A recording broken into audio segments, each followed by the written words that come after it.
Banu news కి స్వాగతం. ముందుగా ముఖ్యాంశాలు మీకోసం.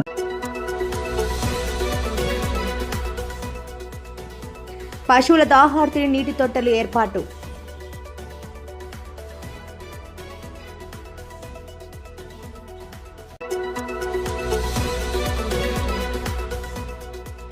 జగ్గంపేటలో డొక్కా సీతమ్మ క్యాంటీన్.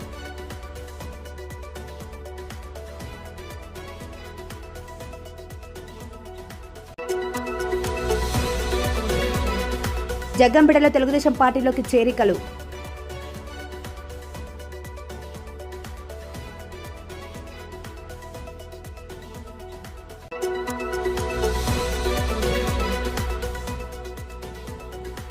త్రాగి వాహనం డ్రైవ్ చేస్తే చర్యలు.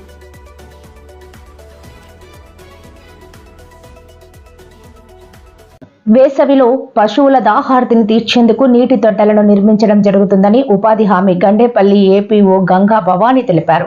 గండేపల్లి మండలం నీలాద్రిరావుపేటలో పశువుల నీటి తొట్టెల నిర్మాణానికి శంకుస్థాపన చేశారు. ఈ సందర్భంగా ఆమె మాట్లాడుతూ, గండేపల్లి మండలంలోని 9 గ్రామాల్లో 19 పశువుల నీటి తొట్టెలు మంజూరయ్యాయన్నారు. గత ఆర్థిక సంవత్సరంలో కూలీలకు 100% పని కల్పించే లక్ష్యంతో పనిచేయడం జరిగిందన్నారు. మండలంలోని 984 కుటుంబాలకు 100 రోజుల పని కల్పించడం జరిగిందన్నారు. మిగిలిన 7,000 కుటుంబాలకు 62 రోజులు పని కల్పించడం జరిగిందన్నారు. మండలంలోని 62% మందికి పనులు కల్పించామన్నారు. అలాగే జిల్లాలోనే అత్యధిక పని దినాలు కల్పించిన మండలం గండేపల్లి అన్నారు. ఈ కార్యక్రమంలో సర్పంచ్ సురేష్, టీడీపీ నాయకులు, ఉపాధి హామీ ఈసీ రమేష్, ఉపాధి హామీ సిబ్బంది పాల్గొన్నారు. స్టార్ట్ చేయాల్సినటువంటి ఏదైతే పశువులతోటి నిర్మాణం ఉందో దాన్ని చేపట్టక నీలాద్రపేటలో ఈరోజు ప్రారంభించడం జరిగింది. మరి దీనికి సంబంధించి ఏంటంటే నీలాద్రపేట గ్రామ పంచాయతీలు ఎక్కడైతే పశుపక్షాదులు ఉన్నాయో వాటన్నిటి కూడా వేసవి సమయంలో ఏదైతే దాహార్తి తీర్చడానికి అవసరమైనదో ఆ దాహార్తి తీర్చేందుకు గాను ఈ పశువులతోటి నిర్మాణం అనేది చేపట్టడం జరుగుతుంది.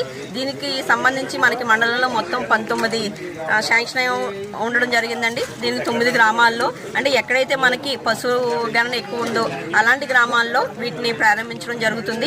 అదేవిధంగా ఉపాధి హామీ పథకం ద్వారా మన గండేపల్లి మండలంలో చూసుకున్నట్లయితే గత ఆర్థిక సంవత్సరంలో మరి జిల్లాలో ఉన్నటువంటి 20 మండలాల్లో అధికంగా చేసినటువంటి పని దినాలు చేసినటువంటి మండలం గండేపల్లి మండలం అండి.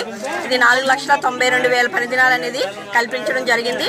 అదేవిధంగా 100 రోజుల పని దినాల కల్పనలో కూడా మన గండేపల్లి మండలం సుమారుగా 984 కుటుంబాలకి 100 రోజులు కల్పించడం జరిగింది.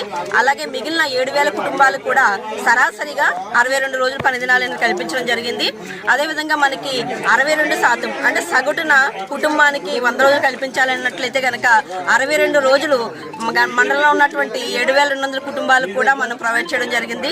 మరి మన జిల్లాలోనే గండేపల్లి మండలాన్ని అత్యధిక ప్రోత్సహించినట్లయినటువంటి ప్రతి ఒక్క సిబ్బందికి, అధికారులకు, ప్రజాప్రతినిధులందరికీ ధన్యవాదాలు తెలియజేస్తున్నామండి.